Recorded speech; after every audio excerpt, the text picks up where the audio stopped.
పరిశుద్ధాత్మకి పక్షపాతం లేనప్పుడు సహోదరుడు దయానంద్ గారు ఈ విధంగా అడుగుతున్నారు. పరిశుద్ధాత్మకి పక్షపాతం లేనప్పుడు అందరికీ అన్ని వారాలు ఎందుకు ఇవ్వట్లేదు అని సహోదరుడు ప్రశ్న అడుగుతున్నారండి.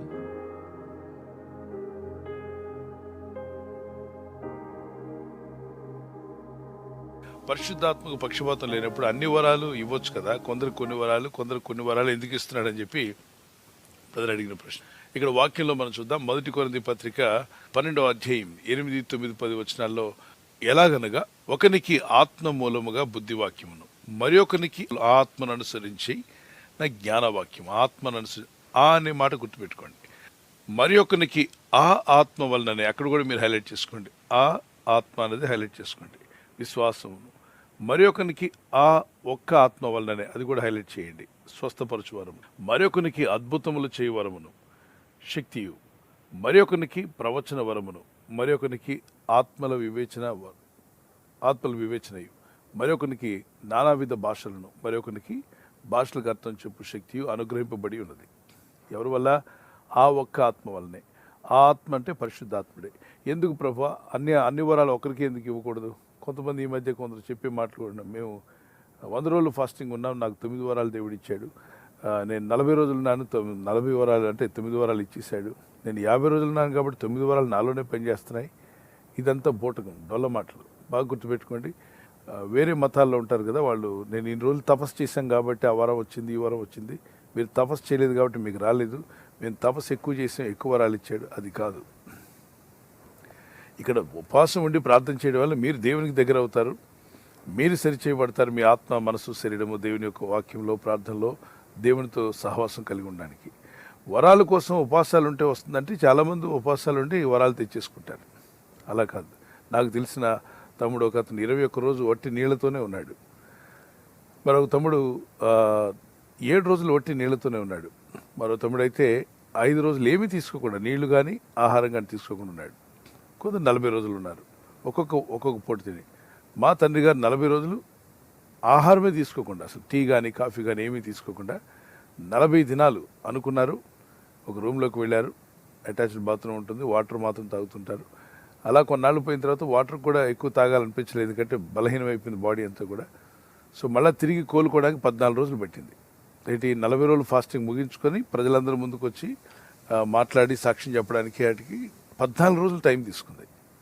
ఈ మధ్య 50 రోజులు ఉన్నామంటున్నారు, 100 రోజులు ఉన్నామంటున్నారు, మళ్ళీ బయటకు వచ్చి బాగానే మాట్లాడుతున్నారు. అంటే అది దేవుని శక్తి అంటున్నారు. కాదు పిల్లలు, మానవ దేహము బలహీనమైనప్పుడు మళ్ళీ తిరిగి కోలుకోవడానికి కొంత టైం పడుతుంది.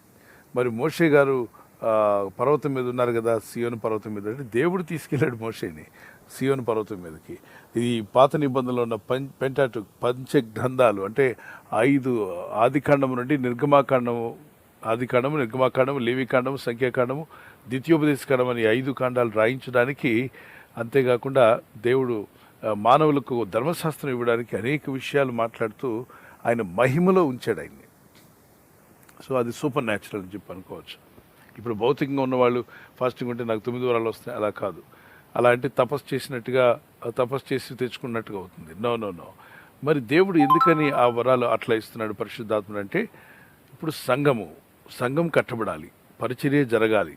ఓకే, మీ నాన్నగారికి 100 ఎకరాల పొలం ఉంది. మనందరికి ఉదాహరణ, మనందరి నాన్నగారండి, మన తండ్రి గారికి 100 ఎకరాల పొలం ఉంది.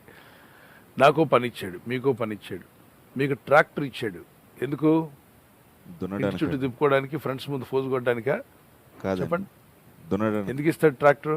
పొలం దున్నడానికి. 100 ఎకరాల పొలం ఉంది కాబట్టి నాకు కొన్ని ఎద్దుల్ని నాగళ్ళు ఇచ్చాడు, మీకేమో ట్రాక్టర్ ఇచ్చాడు. నేను ఎద్దులతో పొలం దున్నుతుంటే మీరు ట్రాక్టర్తో ఊరు తిరుగుతున్నారు అనుకోండి, మీ నాన్న అడుగుతాడా? అడుగుతాడండి. ఇచ్చిన పని ఏంటి, నువ్వు ఎక్కడ తిప్పుతున్నావు, ట్రాక్టర్ ఎక్కడ ఉండాలి అంటాడు పొలంలో. మరి పొలం పని చేయకుండా ఊర్లో ఎందుకు తిరుగుతున్నావు అంటే ఆ ట్రాక్టర్ అక్కడ నుండి తీసేయబడుతుంది. ఇంకో మాటలు చెప్పాలంటే, తండ్రి ఒక్కొక్కరికి ఒకరికి నాగలి, ఎద్దులు, ఒకరికి ట్రాక్టర్, మరొకరికి పొలం పని, మరొకరికి పార పొలుగు ఇచ్చి నీళ్లు పట్టే విధంగా, మరి కొందరు కలుపు తీసే విధంగా, కొందరు చెట్టు కింద కాపలా ఉండేలాగా, మరికొందరు పిట్టలు పక్షులు వచ్చి వాటి మీద వాలకుండా రకరకాల వస్తువులు ఇచ్చాడు అనుకుందాం. ఈ పరికరాలన్నిటితో పొలం పని చేయడానికా, లేకపోతే మన కార్యక్రమాలు ఏమైనా చేసుకోవడానికా? పొలం పని చేయడానికి. పొలమంతా కూడా బాగా పండాలి, పంటంతా ఇంటికి రావాలని చెప్పి ఇచ్చాడు. అలాగే ఒక్కడికే ట్రాక్టరు, నాగలు, ఎద్దులు అన్నీ ఇచ్చాడు అనుకోండి, వాడు చేయగలడా? చేయలేడండి. చేయలేక మధ్యలో సతికిలు పడే అవకాశం ఉంటుంది. కాబట్టి అందరితో పని అవ్వాలి. కనుక 5 వేళ్ళు ఒకే సైజులో లేవు, ఒక్కొక్క వేలుకి ఒక్కొక్క బలం ఉంది. ఈ చిన్న వేలుకి ఒక బలం, తక్కువ బలం ఉంటే బొట్టిన వేలుకు అద్భుతమైన బలం ఉంది. ఈ అన్ని 4 వేళ్ళకి సహాయం చేయగలిగేటువంటి బలం దీనిలో ఉంది. ఇందులో ఏదైనా వేలు ఒకటి పోతే ఎంతో కొంత పని చేయొచ్చు, కానీ ఇది పోతే మాత్రం పని చేయడం కష్టం అయిపోద్ది. అలాగే ప్రతి వ్యక్తిని దేవుడు ఒక విశ్వాసిగా రక్షణలోకి వచ్చినప్పుడే కొన్ని వరాలు మీలో పెడుతున్నాడు. ఆ వరాలు సంఘానికి ఉపయోగపడతాయి, దేవుని ప్రజలకు ఉపయోగపడతాయి, దేవరాజ్యం కట్టడానికి ఉపయోగపడతాయి. అవి మీలో ఉన్నాయి, దేవుడు మీలో పెట్టాడు. ఇప్పుడు ఉదయకాలం కొన్ని వేల మందిగా కూడి ప్రార్థన చేస్తున్నారు. ఒక్కొక్కరు ప్రార్థన వింటుంటే ఎలా అనిపిస్తుంది మీకు? చక్కగా దేవుని సన్నిధిలో ప్రార్థన చేయగలుగుతున్నారు, పరిశుద్ధాత్మ నడిపింపు వారిలో ఉంది కాబట్టి వాళ్ళు ప్రార్థన చేయగలుగుతున్నారు. మరికొందరు చక్కని సాక్ష్యం ఇవ్వగలుగుతున్నారు, మరికొందరు సువార్త చెప్పగలుగుతున్నారు.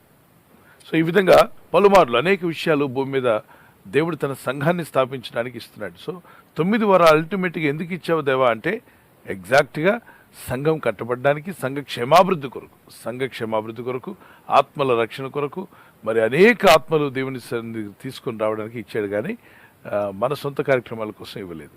అందుకే మీరు గమనించారా, ఎలీషా ద్వారా 200 ఆత్మ పొందిన ఎలీషా అద్భుతాలు చేశాడు, చనిపోయిన వారిని కూడా తిరిగి లేపాడు. కానీ ఆయనకు రోగం ఉన్నప్పుడు స్వస్థపరచుకోలేకపోయాడు. మీకు తెలుసా? ఆయనకు అనారోగ్యంతో మంచం పట్టి ఉంటే అందరినీ బాగు చేసిన వ్యక్తి తన దగ్గర ఉన్న వరంతో తనను బాగు చేసుకోలేకపోయాడు. ఏమంటారు దీన్ని అంటే, చేయువాడు కార్యసిద్ధి జరిగించేవాడు దేవుడే. కాబట్టి మనుషులు మేమంతా కూడా సేవకులు మాత్రమే. ఆయన పొలంలో పనివారం, ఆయన ఇంట్లో పనివారం. కాబట్టి మనల్ని వాడుకుంటున్న దేవునికే మహిమ చెల్లును గాక. ఆయన పక్షపాతం లేకుండా ఎవరి ద్వారా ఏ పని జరుగుతుందో ఇస్తాడు. ఒకవేళ ఒక వరం పొంది నమ్మకంగా దాన్ని వాడుతూ దాని ద్వారా దేవుని రాజ్యం స్థాపిస్తూ ఉన్నట్లయితే మరొక వరం కూడా యాడ్ చేస్తాడు దేవుడు. ఆ వ్యక్తి అపేక్షించాలి. అందుకే 1 కొరింథీ 14:1-2 వచనాల్లో వరాల కొరకు అపేక్షించమంటాడు. ప్రేమ కలిగి ఉన్నటకు ప్రయాసపడి ఆత్మ సంబంధమైన వరములను ఆసక్తితో అపేక్షించుడి, విశేషముగా ప్రవచన వరం అపేక్షించడం. అంటే ఆత్మ సంబంధమైన వరాలను మనం అపేక్షించాలి, అడగాలి, దేవుని దగ్గర పొందుకోవాలి. ఒక వరం బాగా వాడుకున్నప్పుడు మరొక వరం కూడా యాడ్ చేసి మంచిగా వాడు. కానీ 9 వరాలు మాత్రం ఒకడికి ఇవ్వడు. ఇస్తే గర్వాంతుడై లూసిఫర్లా తయారవుతారు, వాళ్ళు పడిపోతారు కూడా వాళ్ళ ఆత్మీయ జీవితం. ఇంతవరకు ప్రపంచంలో 9 వరాల చేత వాడబడిన వ్యక్తి ఎవరో ఒకసారి మీరు ఆలోచన చేయండి. చెప్పుకునే వాళ్ళు చాలామంది ఉన్నారు. ఒకప్పుడు చెప్పేవారు, బ్రదర్ డీజీఎస్ దినకర్ గారికి 9 వరాలు ఉన్నాయండి అని. వారిని నేను పర్సనల్గా కలిసినప్పుడు వారు చెప్పింది, మాతో ఉన్నటువంటి యవన సేవకులందరితో కూడా మాట్లాడింది ఆ రోజుల్లో ఆయన బ్రతికున్నప్పుడు, నైనా వరాలు అద్భుతమైన వరాలు ఉన్నాయి, మీరు అడగండి, దేవుని దగ్గర పొందుకోండి, దేవుడు అందరికీ ఇస్తాడు పరిశుద్ధాత్ముడు. అయితే ఒక వరం ఖచ్చితంగా అడగండి అన్నాడు. ఏంటి ఆ వరం అని చెప్పి అడిగితే, అద్భుతములు చేయ వరం, గిఫ్ట్ ఆఫ్ వర్కింగ్ మెరకల్స్ అన్నారు. గిఫ్ట్ ఆఫ్ వర్కింగ్ మెరకల్స్ మరి మీలో లేదా అని అడిగితే, నాకు గిఫ్ట్ ఆఫ్ హీలింగ్ ఉంది కానీ గిఫ్ట్ ఆఫ్ వర్కింగ్ మెరకల్స్ కోసం నేను అడుగుతున్నాను దేవుణ్ణి. అది కావాలి మన భారతదేశంలో. చాలామంది ఆ మెరకల్స్ చూడాలనుకుంటున్నారు, అన్ని జనులు కదా. ఆ మెరకల్స్ కంటి ముందే జరిగితే ఎంతోమంది విశ్వసించే అవకాశం ఉంటుంది. ఆ గిఫ్ట్ ఆఫ్ వర్కింగ్ మెరకల్స్ కోసం దేవుడిని అడగండి అని చెప్పిన. అంటే ఆయన హృదయంలో ఎప్పుడుండో ఒక వాంఛ ఉందట. ఏంటా వాంఛ అంటే గిఫ్ట్ ఆఫ్ వర్కింగ్ మెరకల్స్ జరగాలని.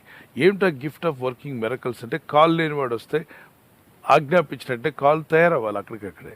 కన్నుగుడ్డు లేని వ్యక్తి వస్తే కన్ను చూపు బాగవడం కాదు, కన్నుగుడ్డు లేనటువంటి వాడు కన్నుగుడ్డు తయారవ్వాలి. మరి ఊచ చేయగలవాడు ఎండిపోయిన చేయబోతా అంటే ఇలా పక్షపాతంతో పూర్తిగా పడిపోయిన చేతులతో వస్తే ఆజ్ఞాపించిన వెంటనే ప్రభునామలో అతని చేతులు కాళ్ళు ఫ్రీ అయిపోయి పూర్తిగా లేచి గంతులు వేయాలి. ఏదో కొద్దిగా జరిగింది, అది జరిగిందంటే అవన్నీ హీలింగ్స్ అంటాం. వాటిని హీలింగ్స్ కింద తీసుకోవాలి. స్వస్థతలు అవి, ప్రభు చేసిన స్వస్థతలు. అద్భుతములు చేయ వరం కోసం కూడా ప్రార్థన చేయండి. అయితే దేవుడు ఆ వరాలను ఎందుకు ఇవ్వడు? కొన్నిసార్లు ఇవ్వచ్చు కదా, అందరిని మార్చేస్తాం కదా. చనిపోయిన వాడిని లేపే వరం ఇస్తే ఎంత బాగుంటుంది, అవునా? మానవ హృదయాలు ఎలాంటివో మీకు తెలుసా?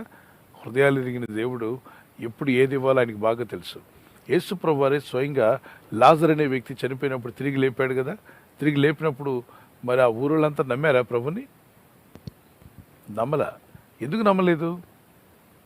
ఆయన వాళ్ళు ఏమన్నారంటే అక్కడ ఆ మత పిచ్చోళ్ళు అందరూ కలిసి, అరే ఈయన్ని ఇలా వదిలేసామంటే చనిపోయిన వాళ్ళు లేపుతున్నాడు కాబట్టి జనమంతా ఈయన నమ్మేసుకుంటారు, అందరూ ఈయన మతంలో చేరిపోతారు, అందరూ ఈయన మార్గంలోకి వచ్చేస్తారు. అప్పుడు మనం యూదా మతం ఏమైపోతుంది అని ఒకరితో ఒకడు రహస్యంగా మాట్లాడుకుని చెవుల్లో మత పెద్దలందరూ రాళ్ళు తీసుకొని కొట్టి చంపేయండి అన్నారట మత నాయకులు. ఇతను బ్రతికి ఉంటే మన మన మతం బతకదు, మనం బతకలేం, కాబట్టి అర్జెంటుగా ఇతను చంపేయండి అని అంటే వాళ్ళంతా రాళ్ళు పట్టుకుని వచ్చారు. ఎవరిని కొట్టడానికి? యేసుప్రభుని కొట్టడానికి. ఎందుకు? చనిపోయిన వాడిని లేపినందుకు. ఈ రోజుల్లో ఇప్పుడు ఎన్నో మతాల మధ్యలో మనం ఉంటున్నాం. మీరు అద్భుతమైన చనిపోయిన వాడిని తిరిగి లేపడం ప్రారంభిస్తే అందరూ జీసస్ నమ్మేసుకుంటారు. ఇది తెలిసిన వెంటనే మిగిలిన మతాలన్నీ ఏం చేస్తాయి? అర్జెంటుగా వ్యక్తిని ముగించండి, ఇతను ఉన్నాడా, మన మతాలు ఖాళీ అవుతాయి కాబట్టి అర్జెంటుగా ఇతను ఉండడానికి వీల్లేదు, ఇక్కడ చచ్చిన వాడిని తిరిగి లేపుతున్నాడు, అర్జెంట్ తీసేవాడు. అంటే మన ప్రాణాలు పోకుండా దేవుడు మనకు ఆ వరాలు ఇవ్వట్లేదా? సువార్త చెప్పండి నాయన, ఆత్మలు రక్షించండి. ఆల్రెడీ వాక్యం ఇవ్వబడింది. ఈ ఇవ్వబడిన వాక్యం ద్వారా నమ్మినవాడు రక్షణలోకి వస్తాడు, ఏర్పరచబడినవాడు. నమ్మనివాడు పోతాడు. కాబట్టి రక్షించబడాలనుకున్న వాళ్ళందరూ కూడా దేవుని వాక్యాన్ని అందుకొని రక్షణలోకి రావాలని. దేవుని బిడ్డలారా, దేవుని నమ్మడానికంటే గొప్ప ఏదో పవర్ ఉంటే నాకు కనబడితే నమ్ముతారంటాడే, కనబడితే నమ్మేది లేదు. కనబడకుండా ఉన్నా కూడా నమ్మితేనే నమ్మకం. కనబడేదాన్ని నమ్మనక్కర్లేదు. ఇప్పుడు నా చేతిలో మగ్గు ఉందని ఎంతమంది నమ్ముతున్నారు? ఈ కప్పు ఉందని ఎంతమంది నమ్ముతున్నారు? చేయి చూపించండి. చూపించండి. చూస్తున్నారు కదా, చేయి చూపించారు. ఏంటి మగ్గని కనబడట్లేదా మీకు? దీన్ని నమ్మాల్సిన అవసరం ఉందా? కనిపించాక నమ్మాల్సిన అవసరం లేదు. ఇప్పుడు నా పక్కన దేవదూత ఉందని ఎంతమంది నమ్ముతున్నారు? ఇప్పుడు మీరు చేతులు ఎత్తట్లేదు సరిగా. ఆగండి. దేవత ఉందని మీకు కనిపించిందా? కనబట్టలేదే. మరి నా పక్కన దేవదూత ఉందని ఎంతమంది నమ్ముతున్నారు? యెహోవా యందు భయభక్తి గలవారి చుట్టూ దూత ఉండి కావాలి ఉండి అన్నాడు కదా. నా పక్కన దూత ఉందని ఎంతమంది నమ్ముతున్నారు? చూస్తున్నారా అని అడిగల, నేను నమ్ముచున్నాను అడిగా. ఓకే, మరి కప్పు ఉందని ఎంతమంది చూస్తున్నారు? మీరంతా చూస్తున్నారు. కాబట్టి దీనికి నమ్మకం అవసరం. మరి దేనికి నమ్మకం అంటే కనబడనిది. నా పక్కన దేవదూత లేకపోయినా దూత ఉంది అని నేను నమ్మగలగాలి. దేవుడు కనబడకపోయినా అప్పుడు నమ్మకం కావాలి, దేవుడు ఉన్నాడు అని. కనబడేదానికి నమ్మకం ఏంటి? నా వెనక బుక్స్ ఉన్నాయని ఎంతమంది నమ్ముతున్నారు? ఏం డౌట్ ఉందా? బుక్ ఏమైనా తీయమంటారా? కనిపిస్తున్నాయి కదా. సరే, ఈ బుక్స్ కనిపిస్తున్నాయి. కనిపించే వాటికి నమ్మకం అవసరమా? అవసరం లేదు. ఇప్పుడు ఇంట్లోకి వెళ్ళి నాన్న నువ్వు ఉన్నావని నమ్ముతున్నానంటే రోగల బండి తెచ్చి నడ్డేని కొడతాడు. ఎరా నేను పోయాను అనుకుంటున్నావా అని. అమ్మ నువ్వు ఉన్నావని నమ్ముచున్నాను అన్నకల్లా భార్య దగ్గరికి వెళ్ళి భార్య నువ్వు ఉన్నావని నమ్ముచున్నాను అన్నదంటే చీపురు గడ్డ తీసుకొస్తుంది. దేవుని బిడ్డలారా, ఉన్నారు వాళ్ళు, పోలేదు. అయితే లేని దానికే నమ్మకం కావాలి. కనబడని దానికి, నువ్వు ఏదైతే చూడలేవో దానికి నమ్మకం కావాలి. అందుకే దేవుడు కనబట్టలేదా? ఆయన ఉన్నాడని నమ్ము. ఎందుకంటే అన్ని భాషల్లో దేవుడు అనే పదం ఉంది. పరలోకం కనబట్టలేదా? అన్ని భాషల్లో పరలోకం అనే పదం ఉంది, నమ్మాల్సిందే. నరకం కనబట్టలా, కానీ అన్ని భాషల్లో నరకం అనే పదం ఉంది, కాబట్టి నమ్మాలి. నీలో ఆత్మ ఉంది, ఆత్మ కనబట్టలా, కాబట్టి నీకు నమ్మకం కావాలి. God bless you.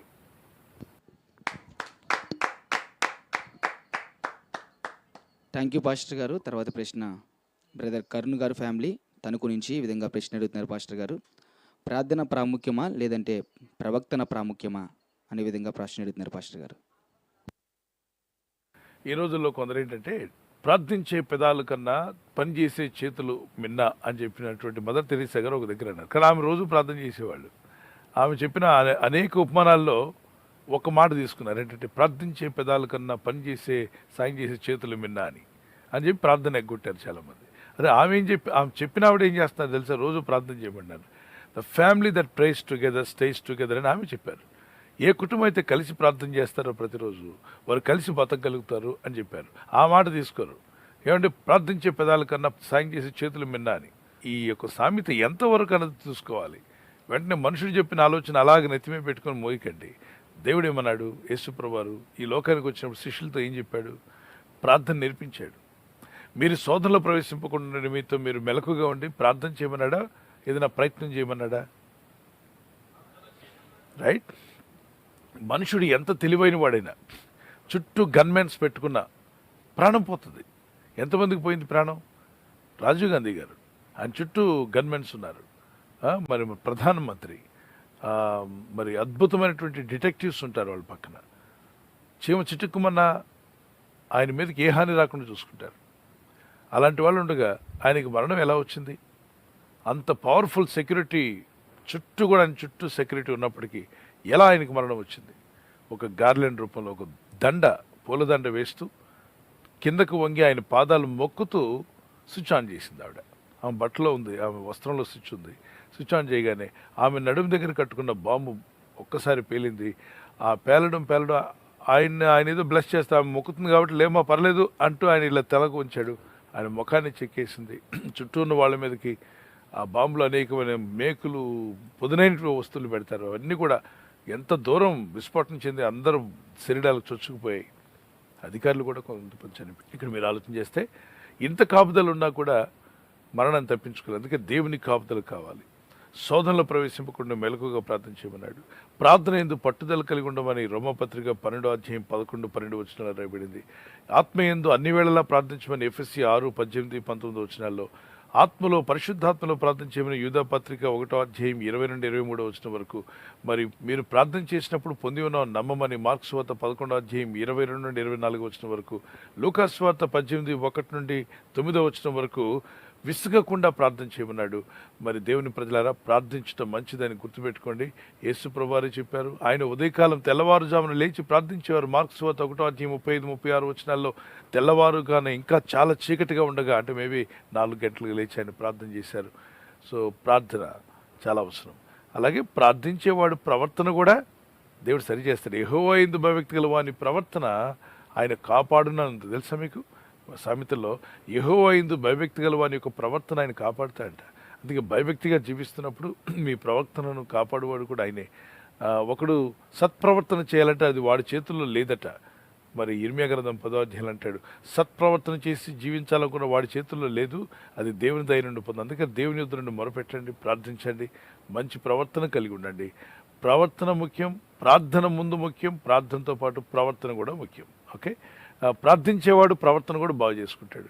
ఓన్లీ ప్రవర్తించి ప్రార్థన లేకుండా ఉన్నవాడు దేవునితో డిస్కనెక్ట్ అయి ఉంటాడు. కాబట్టి ఏదో ఒక రోజున ఏట్లో దూకే అవకాశం ఉంది. ఎంతో మంచోళ్ళు అని చెప్పుకుంటున్న వాళ్ళు సడన్గా ఇంత చెడ్డ పని ఎలా చేశారు, ఇంత క్రూరమైన పని ఎలా చేశారు, ఇంత మంచోడు కదా, ఇంత మంచివాడికి వీళ్ళకి చెడ్డ బుద్ధి ఎందుకు వచ్చింది, వీళ్ళు ఇంత మంచిగా ప్రోగ్రామ్స్ చేసేవాళ్ళు, వీడియో ప్రోగ్రామ్స్, వీళ్ళేంటి ఈ పాడు పని ఎందుకు చేశారు, వీడియో ప్రోగ్రామ్ ఇలా దేవుని సేవకులను అవమానపరుస్తూ, సేవకులను అవమానపరుస్తూ, ఇదేంటి దిక్కుమాలిన పని ఎందుకు చేశారు, మంచి పనులు చేయొచ్చు కదా, ఎన్నో మాటలు ఉన్నాయి అని చెప్పి ఆశ్చర్యపోతూ ఉంటారు, వాపోతూ ఉంటారు. ఎందుకని? అరే ఇంత మంచి స్వభావం కలిగిన వాళ్ళు ఇలా పాడైపోయారేంటి, ఇలా పాడు బుద్ధులు ఉన్నాయా, స్క్రీన్ ముందు ఒకలాగా స్క్రీన్ వెనక ఒకలాగా ఏడుస్తున్నారేంటి అనుకుంటామే. వాళ్ళు ప్రార్థన లేనివారు. తెలివితేటల మీద ఆధారపడి వెళ్తే ఇలాగే ఉంటుంది. కాబట్టి ప్రార్థన మీద ఆధారపడండి, దేవుని మీద ఆధారపడండి. ప్రార్థించేవాడు దేవుని మీద ఆధారపడ్డాడని అర్థం. God bless you.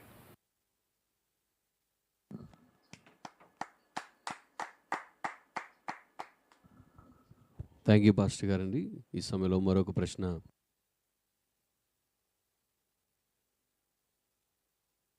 Brother Satish గారు వైజాగ్ నుంచి ఈ విధంగా ప్రశ్న అడుగుతున్నారు. ఇది ఆత్మీయత కలిగిన సరైన సంఘం అని మనం ఎలా గుర్తించాలని సహోదరులు ప్రశ్న అడుగుతున్నారండి. సరైన సంఘం అన్నప్పుడు అపోస్తల బోధ అని చెప్పి అంటాడు. అపోస్తల కార్యం 2వ అధ్యాయం 42వ వచనంలో ఫస్ట్ టైం చర్చ్ స్టార్ట్ అయింది. మొట్టమొదటిగా సంఘం ప్రారంభించబడింది అక్కడే.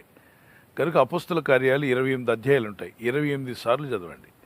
28 సార్లు ఎందుకు చదవమంటున్నారంటే, అపోస్తల కార్యంలోనే మొట్టమొదటిగా సంఘము దేవుడు స్థాపించిన సంఘం. అది పరిశుద్ధాత్ముడు, దేవుని అపోస్తలులు ప్రభు యొద్ద నుండి మొట్టమొదటిగా విన్న తర్వాత వాళ్ళు ప్రారంభించారు. ఓకే, వాళ్ళ ద్వారా దేవుడు ప్రారంభించారు. స్థాపించబడిన మొదటి సంఘం.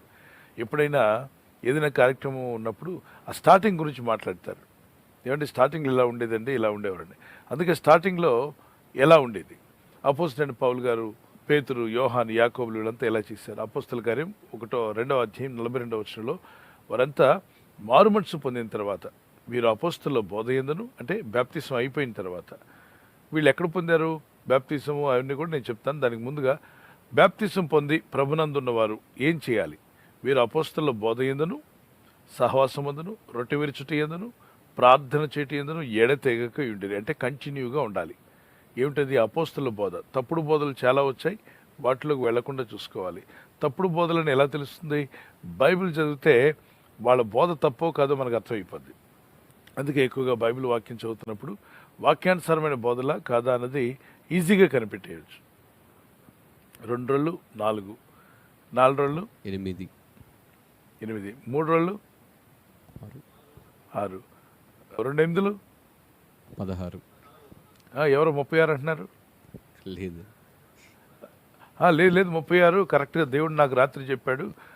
236 అంట. ఇక నుండి మనమంతా మన సంఘం అంతా 236 అన్నాడు అనుకోండి.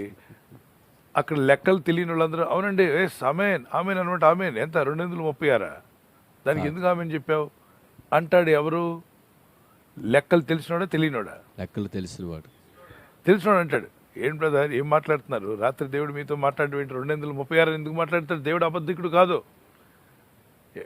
హెబ్రీ పత్రిక 6:18 దేవుడు అబద్ధం ఆడ జాలడని ఉంటే మీరు ఎలా అబద్ధం ఆడుతున్నారండి?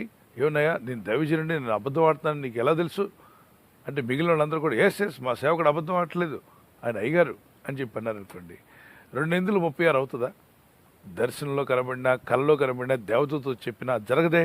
అంటే అతను పొరపాటు పడ్డాడు, ఎక్కడో లెక్కలు తెలియదు, లేక తనకు తను ఊహించుకుంది దేవుని ఆత్మ చెప్పిందని చెప్తున్నాడు. అంటే బైబిల్లో లేని దాన్ని అప్పుడు ఈజీగా పట్టవచ్చు. ఎలా పట్టగలిగాం అతన్ని? తప్పు చెప్తున్నాడని గమనించారా?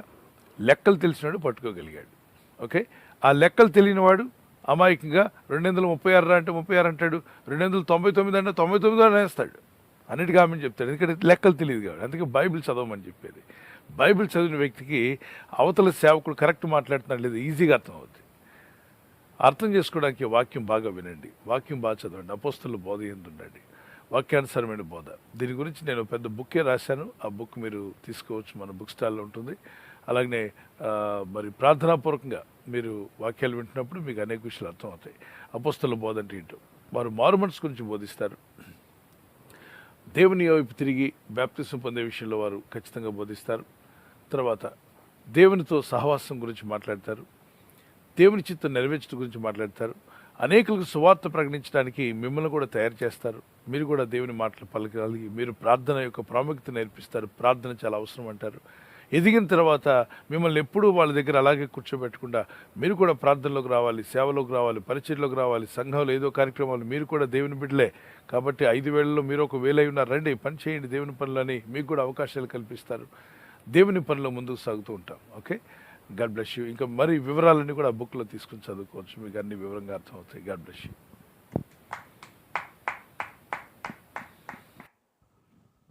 థ్యాంక్ యూ పాస్టర్ గారు. ఈ సమయంలో మరొక ప్రశ్న సిస్టర్ వనిత గారు విజయవాడ నుంచి ఈ విధంగా ప్రశ్న అడుగుతున్నారండి. బైబిల్లో ఉన్న సేవకులతో ఈ రోజులో ఉన్న సేవకులను మనం పోల్చవచ్చా అని ప్రశ్న అడుగుతున్నారండి. ప్రవక్త మోషేని ఇప్పుడు ఎవరితో కంపేర్ చేద్దామంటే లేదు. మోషే అద్భుతమైన దేవుని ప్రవక్త, ఆయన దేవుని ప్రజలను విడిపించి నడిపించడానికి దేవుడు వాడుకున్నాడు. ఆయన కార్యక్రమం ముగించుకుని వెళ్ళిపోయారు. తర్వాత ఏలియా, తర్వాత ఎలీషా ఇలా వస్తూ వచ్చారు. కాబట్టి అంటే యూదుల్లో ఉన్నటువంటి వారిని, ఇజ్రాయేల్ వారిని మార్చడానికి దేవుడు ఏలియాను, హానోకును పంపిస్తాడు. ఆ టైం ఇంకా రాబోతుంది. అంతే, అంటే సేమ్ ఆఫీస్ వస్తుంది, అంటే సేమ్ కైండ్ ఆఫ్ అనాయింటింగ్ వారి మీద ఉంటుంది. ఇప్పుడు ఎవరిని కూడా కంపేర్ చేయడానికి లేదు. మనం అందరూ వేలు ముద్రలు వేరువేరుగా ఉంటాయి. అలాగే ప్రతి ఒక్కరిని దేవుడు ఒక ఒరిజినల్గా కలుగు చేసుకున్నాడు. ఆయన ఏ విధంగా ఎవరెవరిని వాడుకోవాలో ఆయనకు బాగా తెలుసు కాబట్టి ఆయన సంఘం కట్టబడడానికి పలు విధాలుగా దేవుడు వాడుకుంటాడు. అయితే మనం పోలిక చేస్తుంటాం. నిజంగా ఈ దైవజనుడు అనేకులు నడిపిస్తున్నాడు కాబట్టి, ఆనాడు మోషే నడిపించాడు కాబట్టి అని కొందరిని పోలిక మనం జస్ట్ ఫర్ అవర్ కంపారిజమే, కానీ మనం ఎవరితో కంపేర్ చేయడానికి లేదు. ఎందుకంటే ఎవరికి వారినే దేవుడు వాడుకున్నాడు. ఈ రోజుల్లో ఒక ఆయన ప్రార్థన చేశాడంటే, దేవా నన్ను ఏలియాలా వాడుకో, ఎలీషాలా వాడుకో, నన్ను మోషేలా వాడుకో, నన్ను సాధు సుందర్ సింగ్ లాగా వాడుకోమంటే దేవుడు అని అంటే, నేను నిన్నులాగే వాడుకుంటాను కానీ వారిలాగా వాడుకోను. ఒక సాధు సుందర్ సింగ్ నాకు సరిపోతాడు, ఒక భక్త్ సింగ్ నాకు సరిపోతాడు, ఒక ఏలియా నాకు సరిపోతాడు. నిన్ను మరొక దైవ సేవకు నా పరిచయలు నేను వాడుకుంటాను, నేను నీలాగే వాడుకుంటాను అని చెప్పానంట. మనం ఏమంటామంటే పోల్చుకుంటూ ఉంటాం. ఈ రోజుల్లో కొంతమంది అంటారు, ఏమండి ఆ రోజుల్లో ఉన్న భక్తులు ఈ రోజులు లేరండి, ఆ దినాల్లో ఉన్నటువంటి భక్తులు ఈ రోజులు ఎక్కడున్నారండి, లేరండి అంటారు. అంటే వీళ్ళు కళ్ళుండి కూడా చూడలేని కబోదులు అనమాట. దేవుడు ఆ రోజుల్లో ఉన్నాడు, ఆ రోజుల్లో ఆయన సేవకులను పెట్టాడు. మరి ఈ రోజుల్లో దేవుడు ఉన్నాడా చెప్పండి? ఉంటే మరి సేవకులను పెట్టడా? అంటే ఆ విషయం ఆయనకి తెలియదా ఏంటి? అంటే మనమే మోసపోతున్నాం ఎక్కడ ఆ రోజుల్లో ప్రజలకి మోషే, ఈ రోజుల్లో మోషే గారు ఉంటే, ఏలియా గారు ఉంటే, హానోక్ గారు ఉంటే, ఎలీషా గారు లాంటి వాళ్ళు ఉంటే, దానియేలు గారు లాంటి భక్తులు ఉంటే అద్భుతంగా ఉంటుందని వారు చేయి చూపించండి త్వరగా. అద్భుతంగా ఉంటుందని వారు చేయి చూపించాలి. కొంతమంది చేతులు చూపిస్తున్నారు. బైబిల్ సెమినార్లో ఉన్న వాళ్ళు ఆల్రెడీ వాక్యం విన్నారు కాబట్టి వీళ్ళు చేతులు ఎత్తట్లా, వీళ్ళకి ఆల్రెడీ తెలిసిపోయింది. నేను ఒక మాట చెప్తాను, మనం అంత గట్టిగా గింజుకొని ఎంత ప్రార్థించినా దేవుడు అంటాడు, ఆ రోజుల్లో ఉన్న వాళ్ళకి మోషే సరిపోయాడు. ఏ రోజుల్లో ఎవరిని ఉంచాలో ఆయనకి బాగా తెలుసు, ఎవరిని ఎక్కడ వాడుకోవాలో ఆయనకి తెలుసు. ఏలియా కాలంలో ప్రజలకు ఏలియా సరిపోయాడు. ఎలీషా కాలం ప్రజలకు ఎలీషా సరిపోయాడు. సరిపోయారు. యెహోషువ కాలంలో ఉన్న ప్రజలకు ఎవరు సరిపోయారు? యెహోషువ సరిపోయాడు. యెహోషువ గారు. పేతురు గారి టైంలో పేతురు గారు సరిపోయాడు. పేతురు గారు. పౌలు గారి టైంలో ఉన్న ప్రజలకి పౌలు గారు సరిపోయాడు. ఈ రోజుల్లో ఉన్న ప్రజలకి ఇప్పుడేం సమాధానం రాదు. నాయన ఈ రోజుల్లో ఉన్న ప్రజలకి సరైన వాళ్ళు ఎవరో ఆయనకి బాగా తెలుసు కాబట్టి ఏర్పాటు చేసుకున్నాడు. నాయన సేవకులను వాడుకుంటున్నాడు. అంటే మనలో చాలామంది ఏంటంటే పాతదే మంచిది అనుకుంటాం. నిజమే, పాతది ఆ రోజుల్లో వాళ్ళకి దేవుడు ఏర్పాటు చేశాడు. ఈ రోజుల్లో ప్రజలకి ఎవరు సరైన వాళ్ళో దేవుడికి బాగా తెలుసు కాబట్టి ఈ రోజుల్లో సేవకులను వాడుకుంటున్నాడు. వాడుకునే వాళ్ళని చూసి లేదు లేదండి ఈ రోజుల్లో ఉన్న సేవకులు కాదు, ఆ రోజుల్లో ఉన్న సేవకులు కావాలని అడిగారు.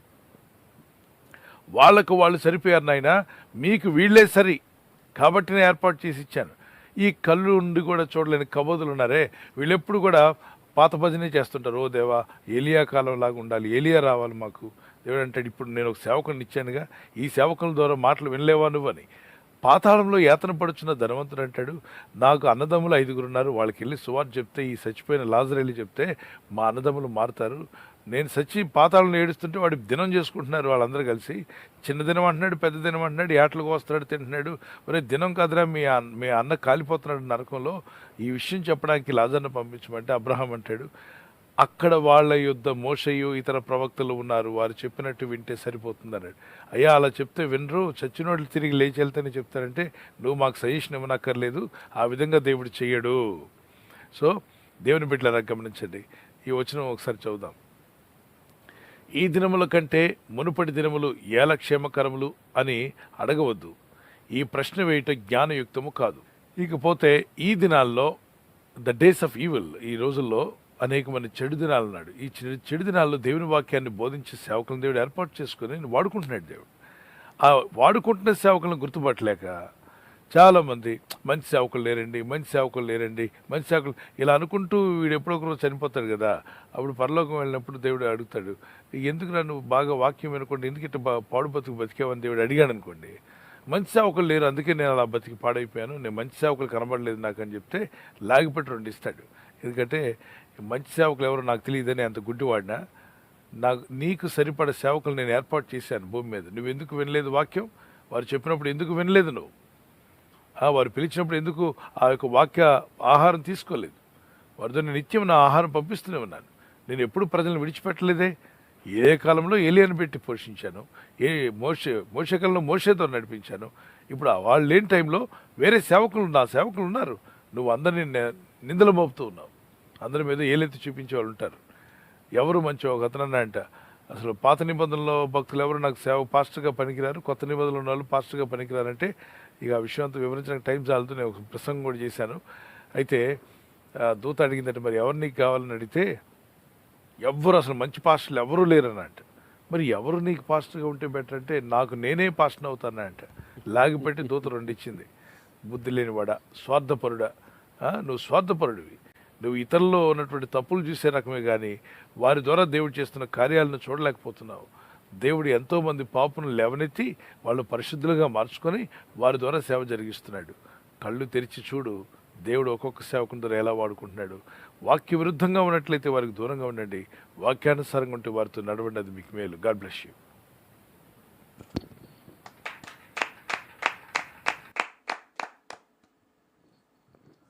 థ్యాంక్ యూ పాస్టర్ గారు.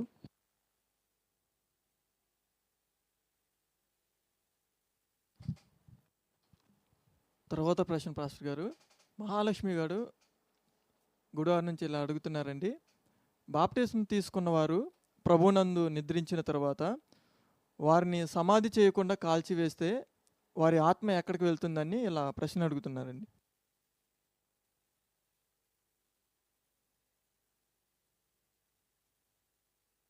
లేఖనం ప్రకారంగా ఎప్పుడైతే ఒక క్రీస్తునందు ఉన్నవాడు నిద్రిస్తాడో, చనిపోతాడో, ఆ వ్యక్తి స్త్రీ అయిన పురుషుని క్రీస్తునందు ఉన్నవాడు నిద్రించిన వెంటనే వారి ఆత్మలు ఎక్కడికి వెళ్తాయి? ప్రభు యొద్దకే వెళ్ళిపోతాయి. పిలిప్పి 1:21 అపోస్తలుడైన పౌలు అన్నాడు, బ్రతుకుట క్రీస్తే, చావైతే నాకు లాభం అన్నాడు. ఒకవేళ నేను వెడలిపోయి నా ప్రభుతో ఉండగోరుచున్నాను అన్నాడు. అంటే వెడలిపోయి అంటే దేహమును విడిచిపెట్టిన తన ఆత్మ ప్రభుతోనే ఉంటుంది అన్నాడు. అంటే పరదేశంలో అనేక మంది పరిశుద్ధులు ముందుగా వెళ్ళిన వారు ఉన్నారు. వారి మధ్యలో ఈయన ఆత్మ ఉంటుంది. ప్రభు అక్కడ ఉంటాడు, వాళ్ళందరితో మాట్లాడుతూ ఉంటాడు. సో అక్కడంతా కూడా ప్రభు తన బిడ్డలు అందరూ కలుసుకుంటారు ఆత్మలు. ఎందుకంటే ఇక్కడ కాలిపోయారు అని చెప్పాను. ఒకవేళ కాల్చి వేశారో క్రిమేషన్ చేశారో తెలియదు. ఆ టైంలో బాడీస్ ఇచ్చి ఉంటారు, కానీ వారు ప్రభునందు ఉన్నవారే. ఏం సమాధి చేయలేదు కాబట్టి వాళ్ళ ఆత్మలకి లేకుండా పోతలేదు. మీ చేతిలో ఉంటే మీరు సమాధి చేయడానికి రెడీయే. మీ చేతికి ఇవ్వలేదు, మీ కుటుంబస్తుల చేతికి ఇవ్వలేదు. మీరు సమాధి చేయడానికి రెడీగా ఉన్నా, సంఘం రెడీగా ఉన్నా, సేవకులు రెడీగా ఉన్నా, బాడీ ఇవ్వలేదు. గవర్నమెంట్ రూల్స్ ప్రకారంగా ఆ టైంలో బాడీలు ఇస్తే దాని వైరస్ అందరికి స్ప్రెడ్ అవుతుందని చెప్పి చాలామంది చనిపోయినప్పుడు వారు గవర్నమెంట్ వారు ఎక్కడ సమాధి చేశారో కూడా తెలియదు. దానికి మనం కలవరపడినక్కర్లేదు. ఆత్మ వెంటనే క్షేమంగా వెళ్ళిందా లేదా? ఎస్. మరి సమాధుల్లో తిరిగి లేస్తారని ఉంది కదా. మరి బైబిల్లో ప్రభు చెప్పాడు, సముద్రమా నీలో నిద్రించిన వారి ఆత్మలు ఇమ్మంటే, అంటే చనిపోయిన వాళ్ళు చనిపోయిన ఆత్మలు అక్కడికి వచ్చి అక్కడి నుండి బయటకు వచ్చాయి. భూమి మీద ఉన్న ఆత్మలు బయటకు వచ్చాయి, భూమండలం మీద ఎక్కడ చనిపోయినా. అలాగే కొన్ని చోట్ల చూడండి, మిషనరీలు కొంతమందిని హతసాక్షులు అయ్యారు, వారు కాల్చబడ్డారు. మరి వారి ఆత్మలు ఎవరికి ఇవ్వలేదు, వాళ్ళు కాల్చేశారు చాలామందిని. మరి వాళ్ళు ఎక్కడున్నట్టు? వారి ఆత్మలు క్షేమంగా ఉన్నట్టేగా. ఎక్కడున్నాయి వారి ఆత్మలు? ముందు వారి ఆత్మలు క్షేమంగా ఉన్నలే అది చూద్దాం. బాడీ ఎప్పటికైనా దేవుడు ఇస్తాడు, అప్పటికప్పుడు తయారు చేయగలడు కూడా. మట్టి నుండి చేసిన వాడు దేవుడే కదా. కాబట్టి దుష్టులు ఎవరిన వారి బాడీని ఇవ్వకుండా చేసి ఉంటే దానివల్ల వారు నరకానికి పోతారు అనుకోకండి. వారి ఆత్మలు రక్షించబడ్డాయి, అది ముఖ్యం. ఆత్మలో ప్రభు ఉన్నప్పుడు భయపడాల్సిన అవసరం లేదు. ప్రకటన 6:8, 9, 10 వచనాల్లో 9వ వచనాన్ని చదువుతాను, వినండి. ఆయన 5వ ముద్రను విప్పినప్పుడు దేవుని వాక్యం నిమిత్తమును తాము ఇచ్చిన సాక్షి నిమిత్తమును వధింపబడిన వారి ఆత్మలను బలిపీఠం క్రింద చూచితిని. హతసాక్షులైన వారి ఆత్మలు ఎక్కడున్నాయంటే బలిపీఠం కింద ఉన్నాయి. ఆత్మలు మాట్లాడుతున్నాయి దేవునితో. ముందుగా వెళ్ళిపోయారు వారు. మరి వాళ్ళు హతసాక్షులు కదండి, మరి మామూలు ఆత్మలు. ఎస్, వాళ్ళ ఆత్మలు క్షేమంగా ఉన్నప్పుడు క్రీస్తునందు నిద్రించిన వారి ఆత్మలు ఏమన్నా దరిద్రంగా ఉంటాయా? లేదే. వాళ్ళని కూడా క్షేమంగా దేవుడు కాపాడుతాడు. వారు నాదా సత్య స్వరూపి అని మాట్లాడుతూ ప్రార్థిస్తున్నారు. ప్రభు వారికి ఇవ్వాల్సినటువంటి అన్ని సలహాలు ఇస్తున్నట్టుగా మనకు కనిపిస్తుంది. సో వీరి ఆత్మలన్నీ కూడా క్షేమంగానే ఉంటాయమ్మా. యేసుక్రీస్తునందు ఉన్నటువంటి ప్రతి వాని యొక్క ఆత్మ క్షేమంగా ఉంటుంది. అందుకే యేసునందు విశ్వాసం ఉంచి చనిపోకముందే మారు మనసు పొంది రక్షింపబడడం చాలా అవసరం. God bless you. ధైర్యంగా ఉండండి.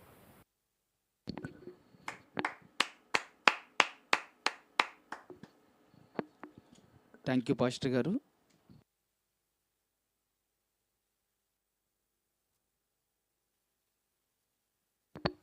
సిస్టర్ అనిత గారి ఫ్యామిలీ అనంతపురం నుంచి వాక్యం ఎవరిని అడుగుతున్నారు పాస్టర్ గారు? సంఖ్యాకాండము 9వ అధ్యాయము 6వ వచనపు వాక్య ప్రకారం, నరశవములు ముట్టుకుంటే వారు అపవిత్ర అవుతారా అనే విధంగా ప్రశ్న అడుగుతున్నారు పాస్టర్ గారు. కొంతమంది భలే వింతగా మాట్లాడుతున్నారంటే, సిస్టర్ మీరు అడిగారు మంచిదే, కానీ ఈ బోధ చేసేవాళ్ళు కొంతమంది ఉన్నారే, వాళ్ళు వాక్యాన్ని చెప్పకుండా అక్కడమ్మా ఇక వాక్యం ఉంది, శవాన్ని ముట్టకూడదమ్మా, అరే వాళ్ళ నాన్నగారి శవం ఆయన ముట్టకూడదమ్మా, అమ్మగారి శవం అమ్మగారి డెడ్ బాడీ ముట్టకూడదమ్మా, ఉందమ్మా వాక్యంలో. ఈ వాక్యం తెలిసి తెలియనటువంటి కొంతమంది బయలుదేరి అమాయకులు, అయోమయాలు అందరినీ గలిబిలి చేస్తున్నారు. ఇంట్లో వాళ్ళు చనిపోయారనుకోండి, ఎవరైనా చనిపోయారనుకోండి, ఇంటికి సంబంధించిన వాళ్ళు, వాళ్ళ బాడీని ముట్టకుండా ఎట్లా అవుతాయి? మరి ఉంది కదా లేవీలో, పాత నిబంధనలో లేవీకాండంలో యూదుల గురించి దేవుడు రాశాడు ఏమనంటే, మీరు పాలెం వెళ్ళిపెట్టుండి మళ్ళీ సాయంకాలంలోగా తలస్నానం చేసుకొని వస్తారు లోపలికి అన్నాడు. అంటే పవిత్రపరచుకోమంటున్నాడు దేహాన్ని. ఓకే, మరి యాజకులైన వారు లేవీలైన వారు ముట్టొద్దన్నాడు. మరి ఎవరు చేయాలి? దాని కింద 12 గోత్రాలు ఉన్నాయి, 11 గోత్రాలు, వాళ్ళంతా చేస్తారు. వాళ్ళంతా కూడా యూదులే కాబట్టి చేస్తారు. సేవకుడు ఉంటాడు, సేవకుడితో పాటు ప్రజలు ఉంటారు. వాళ్ళు ప్రభుని నమ్ముకున్న వాళ్ళు, తండ్రి అవ్వచ్చు, తల్లి అవ్వచ్చు, ఇంటి వాళ్ళు కావచ్చు, బంధువులు కావచ్చు, వాళ్ళు ప్రభుని నమ్ముకున్నారు.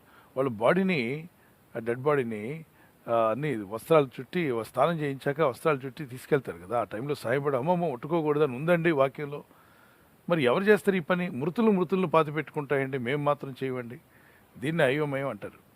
యేసు ప్రభువారు చెప్పింది ఏ సందర్భంలో చెప్పారు, దేనికి చెప్పారు అర్థం చేసుకోకుండా ఆ వాక్యాన్ని తీసుకొచ్చి అన్ని చోట్ల అప్లై చేయడానికి ప్రయత్నం చేస్తారు. ఒకవేళ ఈ చెప్పిన ఆయన చనిపోయాడు అనుకోండి, ఎవరు ముట్టుకోకపోతే కాకులు వచ్చి తింటాయి బాడీని. మరి ఈయన ఏదో ఒక రోజు పోతాడు కదా, పోయినప్పుడు మరి ఈయన బాడీని తీసుకెళ్ళడానికి శవం కాబట్టి మేము ముట్టమని ఊరుకున్నారనుకోండి సంఘం అంతా, ఏమైపోతాడు?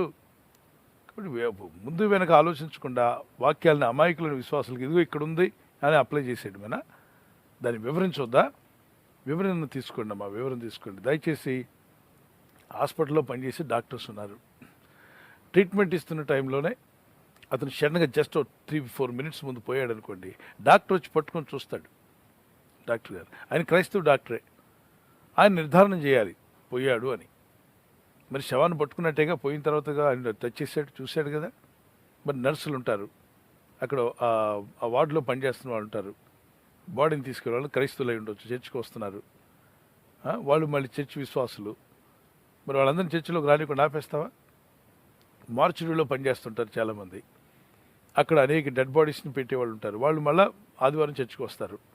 క్రిస్టియన్ హాస్పిటల్స్ అన్నప్పుడు ఎన్నో హాస్పిటల్లో ఎంతోమంది పోతుంటారు కదా, పోయినప్పుడు అక్కడ పనిచేసేవాళ్ళు లేరా? వాళ్ళందరినీ ఇక ప్రభు రిజెక్ట్ చేసినట్టేనా? అపవిత్రులైనా వారు నరకానికి వెళ్తారా? అర్థం కాని విషయం, అంటే అయోమయం అనమాట. దీన్ని ఏమని చెప్పాలంటే అయోమయం తప్ప ఇంకేం మాట నాకు రావట్లే. ఈ అయోమయంలో అందరూ బయటికి రండి. నిజమే వాక్యం ఉంది, అపవిత్రులు అవుతారు, ఉదయం నుండి సాయంత్రం వరకు అంటే దూరంగా ఉండి తలస్నానం చేసుకున్నాక రమ్మంటాడు. బయటికి పోయి చావమంటలేదుగా. మరి ఇప్పుడు మనలో ఏమైనా అపవిత్రత వస్తే సమాధి స్థలాలకు వెళ్తే కాళ్ళు చేతులు కడుక్కోవడం, తలస్నానం చేసుకుంటారు ఇంటి బయటే. కొంతమంది అక్కడే చేసుకుని బయటకు వస్తారు కాళ్ళు చేతులన్నీ కడిగి. ఇంట్లోకి వెళ్ళకూడదని వాతావరణం, ఆ శవాలు దగ్గర ఉన్నటువంటి ఆ శ్మశాన వాతావరణం ఇంట్లోకి ఎందుకు తీసుకెళ్ళాలి? బూడిద, దుమ్ము, ధూళి చాలా ఉంటాయి. మన దగ్గర ఇంకా మురికిగా ఉంటారు చాలా వరకు. నీట్గా ఉండే స్థలాలు ఉన్నాయి, మురికిగా ఉండే స్థలాలు కూడా ఉన్నాయి. సో పిల్లలు ఉంటారు, పసిబిడ్డలు ఉంటారు కాబట్టి వైరస్ లోపల తీసుకెళ్ళకుండా కడుగు. ఎందుకు కోళ్ళ ఫామ్లోకి మీరు వెళ్తానంటే, కోళ్ళ ఫామ్లోకి వెళ్ళడానికి మీరు కాళ్ళు కడుక్కున్నాక లోపలికి రమ్మంటారు. కోళ్ళ ఫామ్లోకి మీరు వెళ్ళడానికి కోడి పిల్లలు చనిపోతాయంట, మీరు కాళ్ళు చేతులు కడుక్కున్నాక లోపలికి రావాలి. ఇది అపవిత్రం అని చెప్పి దాని మాటని ఇక్కడ అప్లై చేయకండి. యేసుక్రీస్తునందు విశ్వాసం ఉంచి యేసు రక్తంలో కడగబడిన ప్రతి ఒక్కడు పరిశుద్ధుడే. ఒకవేళ అపవిత్రం అంటుకున్నట్టు మీకు అనిపిస్తే, ప్రభు నీ రక్తంతో నన్ను కడగమని ప్రార్థన చేయండి. ప్రభు నీ రక్తంతో నన్ను పరిశుద్ధపరచమని అడగండి. మీ మనస్సాక్షి ఒకవేళ నొప్పించినట్లయితే మనల్ని పరిశుద్ధపరచగలిది యేసు రక్తమే. ఓకేనా? God bless you.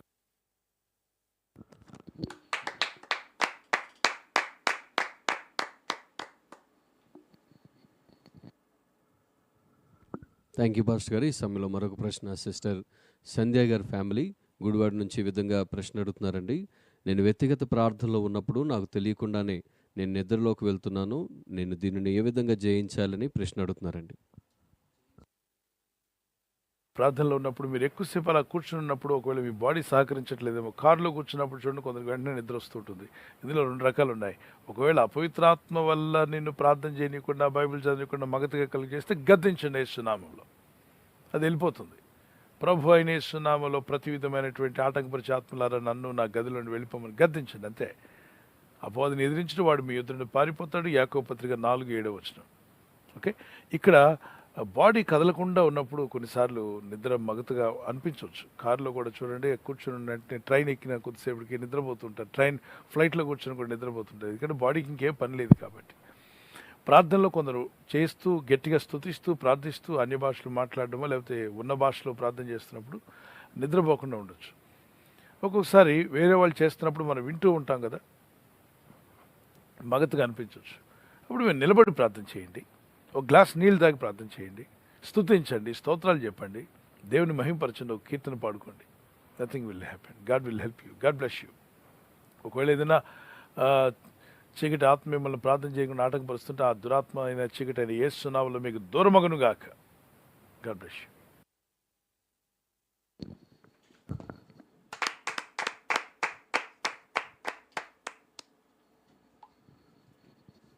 Thank you pastor గారు. తర్వాత ప్రశ్న బ్రదర్ నరేష్ గారు ఫ్యామిలీ తిరుపతి నుంచి ఈ విధంగా ప్రశ్న అడుగుతున్నారు పాస్టర్ గారు.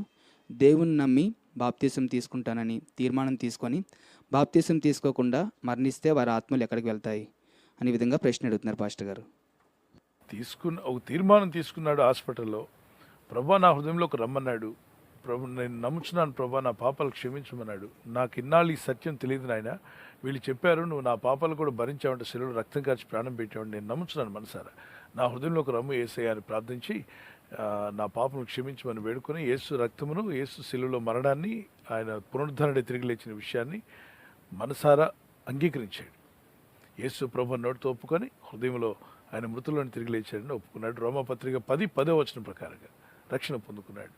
అయితే అతను అంటాడు, ప్రభా నేను ఐసీలో నుండి ఇంటికి వెళ్ళిన వెంటనే బ్యాప్టిజం తీసుకోవడానికి రెడీగా ఉన్నాను, నాకు బ్యాప్టిజం కావాలని ఆశగా ఉంది.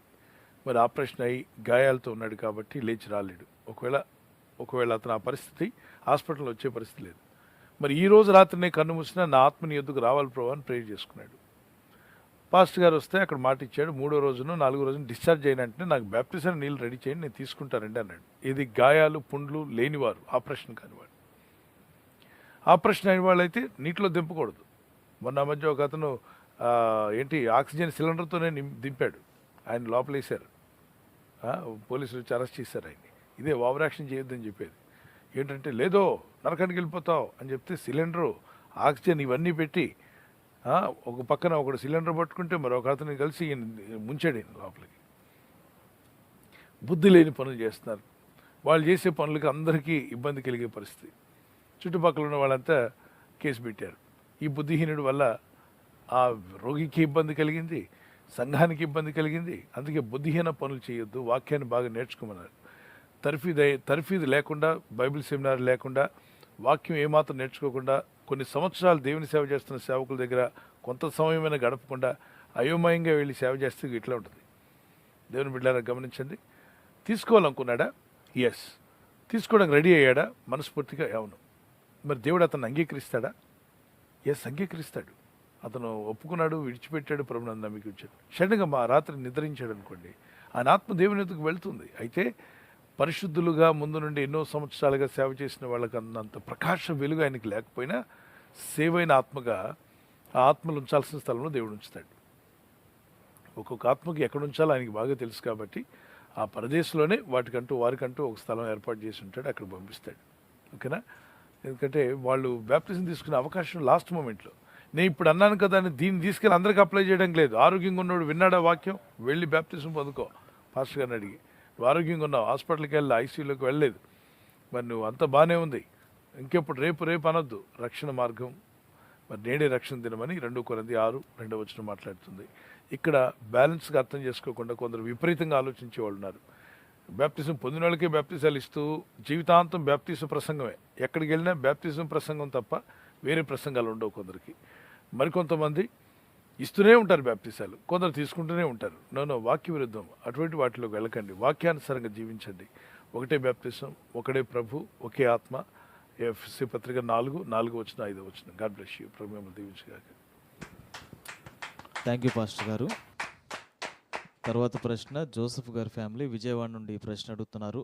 అపోస్తలుల కాలంలో ఉన్న స్వస్థతలు ఇప్పుడు లేవు, మనం ప్రార్థన చేయాల్సినటువంటి అవసరం లేదు అని కొంతమంది సేవకులు అంటున్నారు.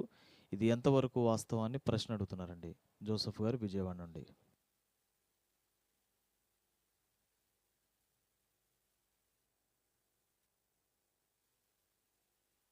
నాన్న, దేవుడు సన్నిధిలో ప్రార్థించమన్నప్పుడు బైబిల్ వాక్యం చెప్తుంది, మీలో ఎవడైనా రోగి అయి ఉన్నాడా అన్నాడు. రోగి అయి ఉంటే ప్రార్థన చేయాలి అని రాయబడింది. పత్రికలు ఎవరి కోసం రాయబడ్డా చెప్పు? సంఘం కొరకా లేకపోతే అపోస్తుల కోసమా? సంఘాల కొరకు. సంఘం కొరకు. అంటే ఈరోజు సంఘం ఉందా, చనిపోయిందా? సంఘం ఉందండి. ఉంది. కాబట్టి ఆ సంఘంలో కొరకు రాయబడిన విషయాలు మనం వాడుకోవచ్చా? వాడుకోవచ్చు. యాకోబు పత్రిక 5:14-15 చదవండి. యాకోబు పత్రిక 5:14-15 ఏముంది త్వరగా చూద్దాం. మీలో ఎవడైనా రోగి అంటే క్రైస్తవుల్లో ఎవరైనా, దేవుని నమ్ముకున్న బిడ్డల్లో, చర్చికి వెళ్తున్న వారిలో ఎవరైనా రోగి అయితే ఏం చేయాలి? మీలో ఎవడైనా రోగి అయి ఉన్నాడా? అతడు సంఘపు పెద్దలను పిలిపింపవలను, వారు ప్రభునామన అతనికి నూనె రాసి అతని కొరకు ప్రార్థన చేయవలను. ఏం చేయాలంటే నూనె రాసి ప్రార్థన చేయాలి. ఎవరి కోసం? రోగి, అనారోగ్యంతో ఉన్న వాని కొరకు ఏం చేయాలంటే మనం సంఘ పెద్దలు ప్రార్థన చేసి నూనె రాయాలి. ఓకే, ఇది మనం చేయొచ్చా? ఇప్పుడు చేయొచ్చు. చేయాలనే కదా రాశారు. రైట్, 15వ వచనంలోకి వెళ్దాం. విశ్వాస సహితమైన ప్రార్థన ఆ రోగిని స్వస్థపరచును. అంటే మనం చేసిన ప్రార్థన విశ్వాసంతో ఉండాలా, విశ్వాసం లేకుండా చేయాలా? విశ్వాసంతో ఉండాలి. విశ్వాసం లేకుండా చేస్తే రోగి స్వస్థ వస్తుందా రాదా? రాదు. రాదు. విశ్వాసం లేకుండా చేసేవాళ్ళు కొందరైతే విశ్వాసం చేస్తున్న వాళ్ళు కొందరు. అందుకే కొన్ని సంఘాల్లో స్వస్థలు జరిగితే కొన్ని సంఘాల్లో స్వస్థలు అసలు జరగవు. ఎందుకంటే వాళ్ళు స్వస్థత దేవుడు చెయ్యడు అని నమ్ముతున్నారు. వాళ్ళు దేనికి అంటే దేవుడు స్వస్థలు ఆపేశాడు అపొస్తలుల కార్యాలు కాబట్టి స్వస్థతలు జరగవు, రోగం వస్తే హాస్పిటల్కి వెళ్ళడమే తప్ప దేవుని మీద ఆశ్రయించొద్దని. అంటే నా ప్రభు నాకు అద్భుతం చేయలేడు, స్వస్థపరచడు, ఆయన ఏమి చేయలేడు, ఒక ఆత్మరక్షణ ఒక్కటే ఇస్తాడు. పాపక్షమాపణ, ఆత్మరక్షణ, పరలోకం ఇస్తాడు అంతే. ఇంకా రక్షణ, స్వస్థ ఇవేం నథింగ్ డూయింగ్. ఆయన ఏం చేయడో ఆపేశాడు అని వాళ్ళ నమ్మకం. వాళ్ళు ఎలా ప్రభుని చూస్తున్నారో అలాగే ప్రభు స్పందిస్తాడు. నువ్వు ప్రభుని నువ్వు ఏ విధంగా చూస్తున్నావు?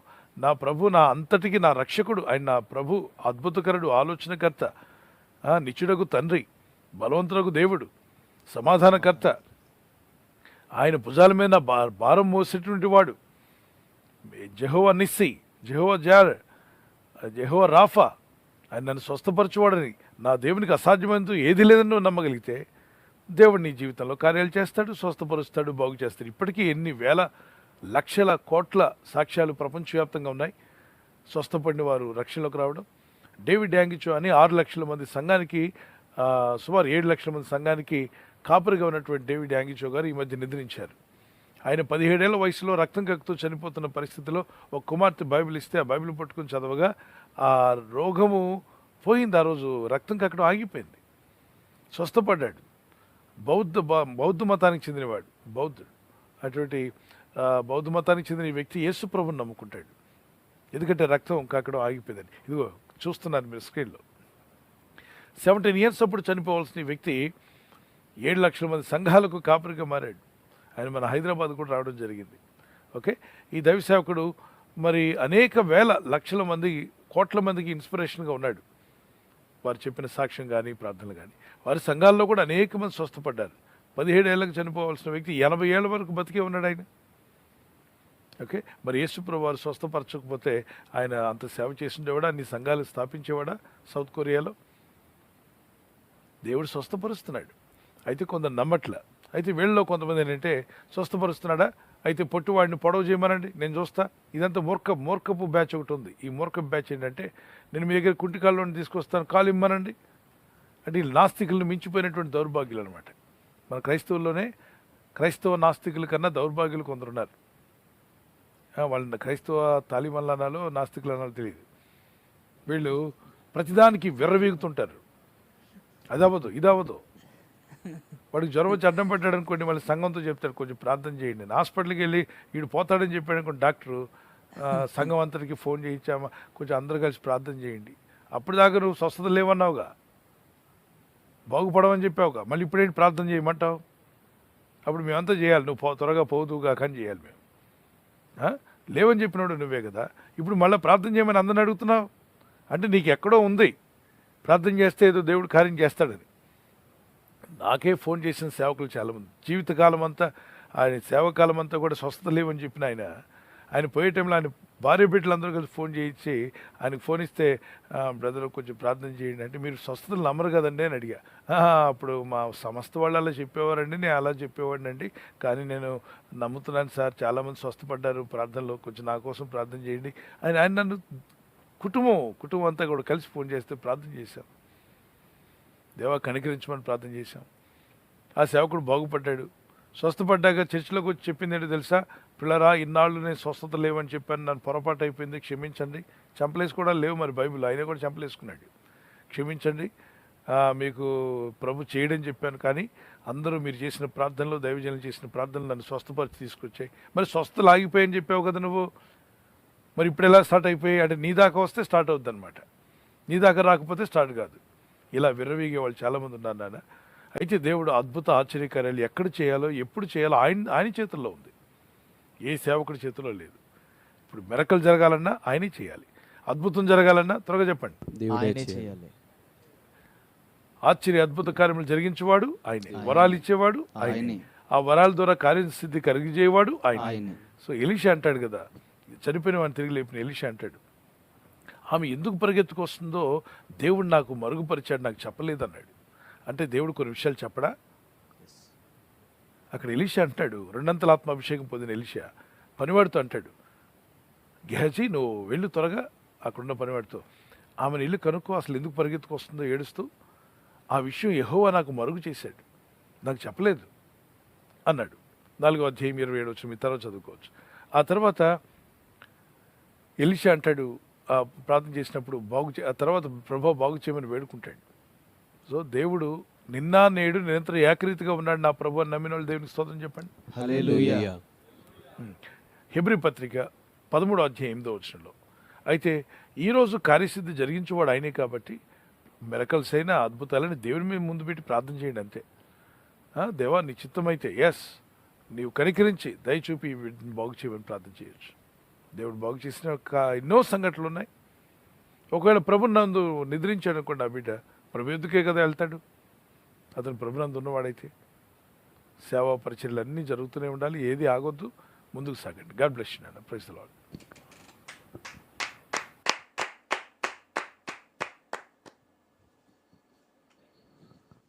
థ్యాంక్ యూ పాస్టర్ గారు. క్రాంతి గారి ఫ్యామిలీ నెల్లూరు నుంచి అడుగుతున్నారండి. లూకాసు వార్త 23వ అధ్యాయము 43వ వచనం వాక్యం అడుగుతున్నారు.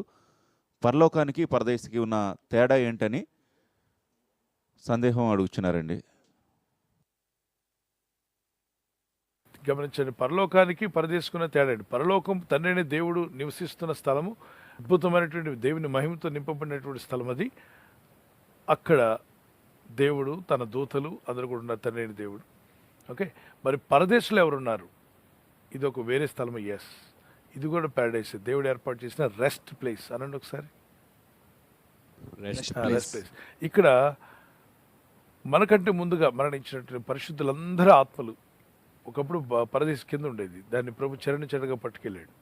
ఆ ప్రదేశంలో అన్ని ఆత్మలు ఉన్నాయి. పౌలు గారు, పేతురు గారు, మనకంటే ముందు వెళ్ళిన వాళ్ళు, సాధు సుందర్ సింగ్ గారు, భగత్ సింగ్ గారు, కేసన్న గారు కావచ్చు, మనమంతా కూడా ఒకరోజు వెళ్ళబోతున్నాం. అందరం అక్కడ కలుసుకుంటాం. ఓకే, ఇప్పుడు తర్వాత ప్రభు అయిన యేసు మేఘారుడే వచ్చినప్పుడు చనిపోయిన ఆత్మలన్నీ కూడా తిరిగి లేవడం జరుగుతుంది. బ్రతికున్న మనము, మనకంటే ముందు నిధించిన వారు మనం ఏకముగా ప్రభుని మేఘారుడే ప్రభు రావడం, ఆయన తండ్రి మహిమతో వచ్చినప్పుడు కలుసుకుంటాం. మనందరినీ వెంట పెట్టుకొని పరలోక టూర్ అంటారే, పరలోక టూర్ తీసుకెళ్తాడు. అక్కడ స్ఫటిక సముద్రం ఎక్కడుంది ప్రభు అని అడగండి. జీవవృక్షం అంటే ఏంటో అడగండి. మీకు ఏం కావాలన్నీ అడుక్కుంటూ వెళ్ళండి, అన్నీ చెప్తాడు ఆయన. ప్రకటన గ్రంథంలో మీకు డౌట్లు వచ్చినవన్నీ అడగండి, అన్నీ చూపిస్తూ మిమ్మల్ని మనలందరినీ తీసుకెళ్తాడు పరలోక పట్టణంలోనికి. అప్పుడు తండ్రి దేవుని ముఖాముఖిగా మనం చూసే రోజు వచ్చింది కాక. ఆమేన్.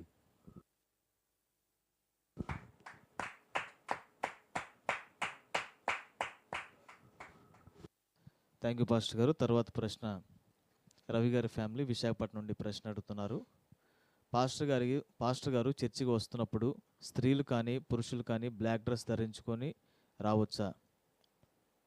బ్లాక్ డ్రెస్ సాతానికి నిదర్శనం అంటున్నారు. చర్చికి వైట్ డ్రెస్లోనే రావాలి అని కొంతమంది సేవకులు బోధిస్తున్నారు. ఇది ఎంతవరకు కరెక్ట్ అని ప్రశ్న అడుగుతున్నారండి.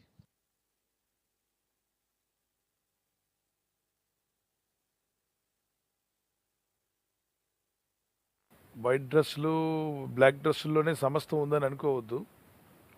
ఏ రంగు వేసుకున్నా మత్తయి 6:26 నుండి 32వ వచనం చదవండి.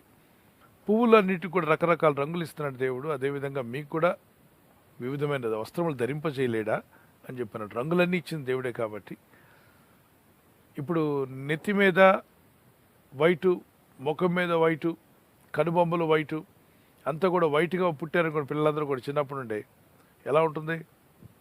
కనుగుడ్డు కూడా వైట్, కనుగుడ్డు కూడా వైట్, మొత్తం టోటల్ వైట్ చేద్దాం.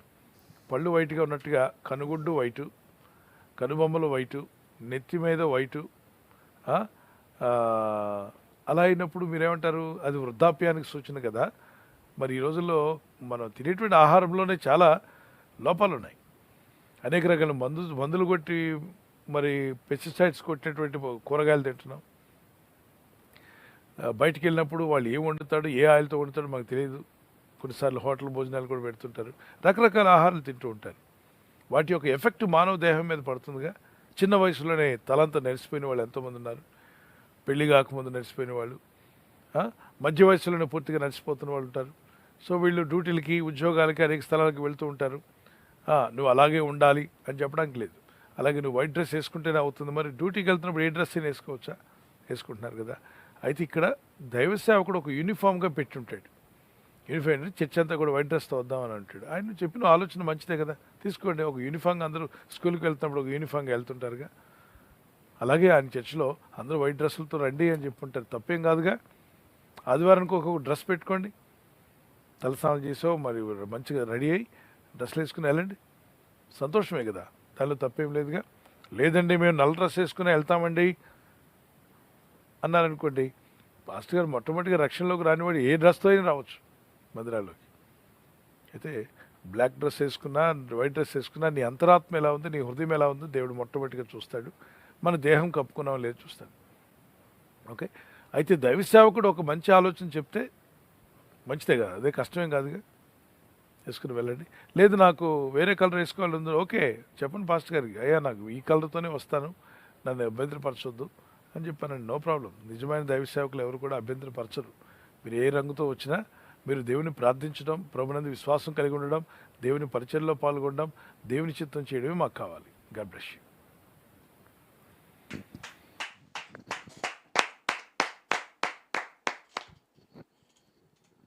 థ్యాంక్ యూ పాస్టర్ గారు.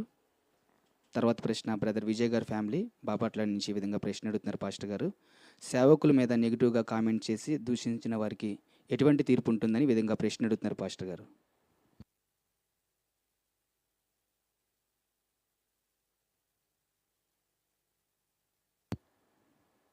ప్రశ్న మరొకసారి పాస్టర్ గారు, సేవకుల మీద నెగిటివ్గా కామెంట్ చేసి దూషించే వాళ్ళకి ఎటువంటి తీర్పు ఉండదు, ఆల్రెడీ తీర్పు ఉంది, బైబిల్లో చెప్పబడింది. 1 యోహాను పత్రిక 2వ అధ్యాయంలోను 3వ అధ్యాయంలోను సహోదరుని ద్వేషించేవాడు, తన సహోదరుని ద్వేషించేవాడు ఎక్కడున్నాడు?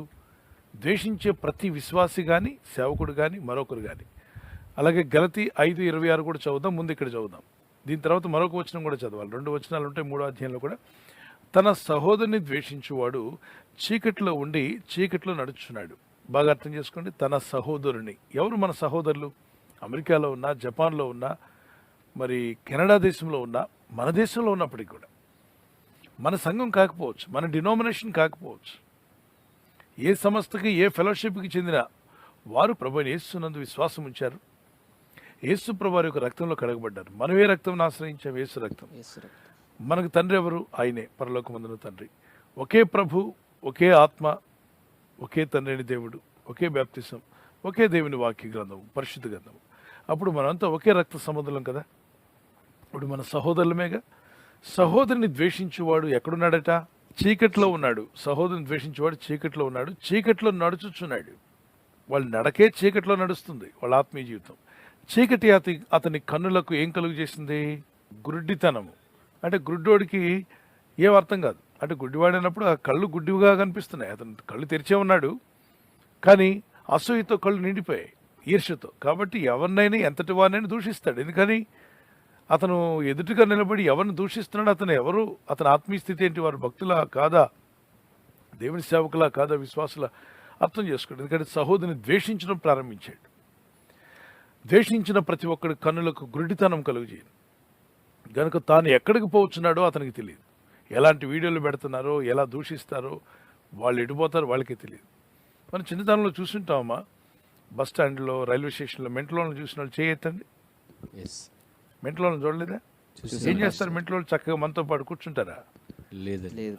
మెంటలో ఎప్పుడు అందరినీ తిడుతూ ఉంటారు, దూషిస్తూ ఉంటారు, అవునా? తిడుతూ, రాళ్ళు ఇసురుతూ, కేకలేస్తూ, పిచ్చి పిచ్చిగా అరుస్తూ ఉంటారు, అవునా? అలాంటి మెంటలోళ్ళు ఆత్మీయ లోకంలో కూడా ఉన్నారు. అది భౌతికంగా ఉన్న మెంటలోళ్ళు, వీళ్ళేమో ఆత్మీయ మెంటలోళ్ళు అనమాట. వీళ్ళకి మెంటలు వచ్చింది కాబట్టి ఆత్మీయంగా అందరినీ కేకలేస్తూ తిడుతుంటారు. వీళ్ళేదో నీతిమంతులు అయిపోయినట్టు, అందరేం అపవిత్రులు అయినట్టు, వీళ్ళు ఒక్కళ్ళే పరలోకానికి వెళ్తున్నట్టు, మిగిలిన వాళ్ళంతా రైతు బజార్కి వెళ్ళి దోసకాయలు కొనుక్కుంటున్నట్టు పిచ్చి పిచ్చి ఆలోచనలు వీళ్ళకి. వీళ్ళు మాత్రం పరిశుద్ధులని ఓవర్ యాక్షన్ అనమాట. అప్పుడు మనం ఏమనుకోలో, మెంటలోడు వచ్చాడు, మెంటలోడు వీడియో పెట్టాడు, మెంటలోడు ఏదో మాట్లాడుతున్నాడు, ఆ మెంటలోడితో మనకు సంబంధం లేదు. ఇప్పుడు దారిలో పోతున్నప్పుడు మెంటలోడు కనిపిస్తారు, వాళ్ళతో నిలబడి మనం కూడా మాట్లాడుతుంటే టైం వేస్ట్ కదా. కాబట్టి మెంటలోళ్ళు అంతే చేస్తారు. ఎందుకంటే బైబిల్ చెప్తుంది, ద్వేషించేవాడు చీకట్లో నడుస్తున్నాడు. అంటే మెంటలు వచ్చింది వాడికి. మెంటలు వచ్చిన వాళ్ళతో మనం ఏంటి, ఇంకేం చెప్పాలి? ఏం చెప్పిన వాడికి అర్థం కాదు మెంటలోడికి. 3:15 చదవండి. తన సహోదరుని, అంటే యేసుక్రీస్తునందున్న వారంతా మన సహోదర సహోదరులమే కదా. తన సహోదరుని ద్వేషించేవాడు నరహంతకుడు, ఏ నరహంతకుని అందును నిత్యజీవం ఉండదు. నిత్యజీవానికే దూరం అయిపోతున్నారు. అందుకే ద్వేషించుట అది సాతాను సంబంధమైంది. ఓకే, దేవుని ప్రేమించండి, దేవుని వాక్యానికి లోబడండి. దేవుని ప్రేమ అమర్యాదగా నడవదు.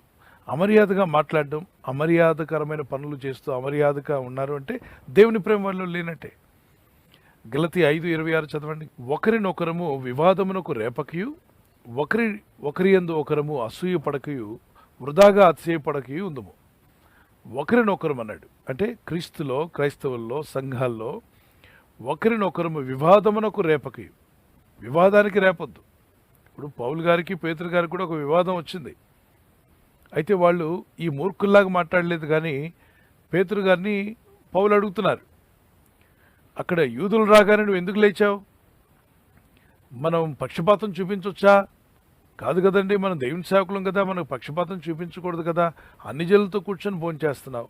యూదులు రాగానే, సున్నతి చేసుకున్న వాళ్ళు రాగానే వాళ్ళు ఏమైనా అనుకుంటారని మీరు లేచి వెళ్ళడం బాగుంటుందా? భావ్యమేనా అది? ఒకసారి ఆలోచన చేయండి అని అపోజిట్ పౌలు ఎవరినన్నారు? పేతురు గారిని అన్నారు. ఓకే, అది దూషించాడా? దూషించలా. ఆయన పక్షపాతం ఎందుకు చూపించాలి? మనం సున్నతి చేసుకున్న వాళ్ళు వస్తారు, సున్నతి లేని వాళ్ళు కూడా వస్తారు. అన్ని జనులు వచ్చారు, అన్ని జనులతో కూర్చొని భోజనం చేస్తున్నాం. సడన్గా సున్నతి గల యూదులు రాగానే వాళ్ళు ఏమని అనుకుంటారేమోనని, ఈయన యూదుడు కదా, నువ్వేంటి ఆ అన్ని జనులతో కూర్చున్నావు అంటాడేమని టక్కన లేచిపోయాడు. లేచిపోయినప్పుడు పౌలు గారికి కొంచెం బాధ అనిపించి అక్కడే అడిగేశాడు, అలా చేయకూడదు కదండి అని.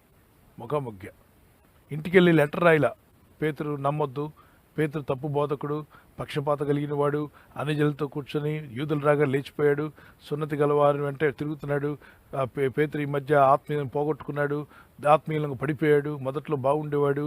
ఈ పిచ్చి మెంటల్ వాళ్ళు మాట్లాడే మాటలేం మాట్లాడలే, బికాజ్ ఆయన దైవజనుడు. అలాగే పేతురు గారు కూడా పౌలు గారి గురించి ఎంత చక్కగా వివరించారు. ఆయన రాసిన పత్రికల్లో చాలామందికి అర్థం కావట్లేదు. విద్యావిహీనులు, విద్య అంటే ఆత్మీయ విద్య కానీ ఆత్మీయ నడిపింపుగా లేనటువంటి వారు వాటిని పొరపాటున వేరే విధంగా అర్థం చేసుకుంటున్నారని. ఇప్పుడు వీళ్ళు దీన్ని తీసుకొచ్చి, ఈ మాట తీసుకొచ్చి దేవుని సేవ చేస్తున్న సేవకులకు అప్లై చేస్తున్నారంటే వాళ్ళు ఎంత మెంటల్ వచ్చిన వాళ్ళో మనకు అర్థం అవుతుంది. సో వారి కోసం ప్రార్థన చేద్దాం. అలాంటి వాళ్ళు కనబడినప్పుడు మనం కూడా అర్థం చేసుకోలో మెంటల్ వాళ్ళు ఉంటారు. భౌతిక రోడ్డు మీద, రైల్వే స్టేషన్లో వెళ్తున్న దారిలో మెంటల్ ఉన్నట్టుగా ఆత్మీయ లోకంలో కూడా మెంటల్ మనుషులు ఉన్నారు. అపోజిట్ పౌలు గారు ఏది చెప్పినా వ్యతిరేకించిన వాడి పేరేంటంటే కంచరివాడని అపోజిట్ పౌలు అంటాడు కదా. నేను ఏది చెప్పినా వ్యతిరేకిస్తున్నాడు, నా మాటలన్నిటికీ అడ్డంగా వస్తున్నాడు. మంచి చెప్పిన వాడికి అడ్డమే, నీ వాక్యం చెప్పిన వాడికి అర్థంగా అంటే అర్థమయ్యి కూడా నటిస్తారు, అర్థమయ్యాక కూడా నటిస్తారు. ఎందుకంటే వాళ్ళు ఏదో కరెక్టు, మిగిలిన వాళ్ళు తప్పు అని రుజువుపరచాలని, నేను పట్టుకున్న కుందేలకు 3 కాళ్ళని రుజువుపరచడానికి చేసేటువంటి చెడ్డ మనసు కలిగిన వాడు అందరినీ తప్పుపడ్డానికి చూస్తాడు. ఎంత నీట్గా వాక్యం అర్థమైనా ఒకటి కూడా అర్థం కానట్టుగా నటిస్తూ అవతల వ్యక్తి మీద నిందలు పడే విధంగా చేసేవాళ్ళు, ఇలాంటి వాళ్ళు ఎంతోమంది ఉన్నారమ్మా, ఆత్మీయ లోకంలో ఉంటారు. పేతురు గారు, పౌలు గారు, అపోజిట్ పౌలు, మరి భక్తులు యాకోబు కూడా అన్నాడు. వీళ్ళేమంటారంటే బంగారం వేసుకుంటే, బంగారం ఒకటే కాదు బిడ్డ, బంగారమే కాదు, అన్ని రకాల ప్రజలు యేసయ్య ఎదుకు రావాలి. యాకోబు పత్రిక 2వ అధ్యాయంలో బంగారం వేసుకున్న వాళ్ళు కూడా ప్రభు ఎదుకు వచ్చారు కదా, గతంలో నేను చెప్పాను. మరి బంగారం వేసుకున్న పురుషుడు వస్తే ఆయన భార్య బంగారం లేకుండా వస్తుందా?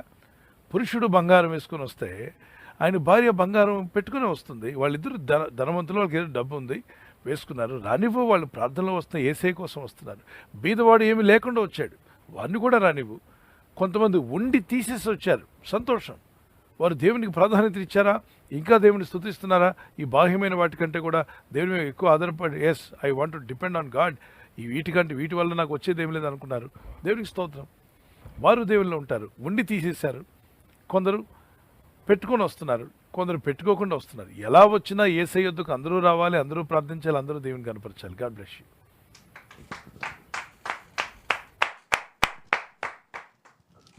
థ్యాంక్ యూ పాస్టర్ గారు.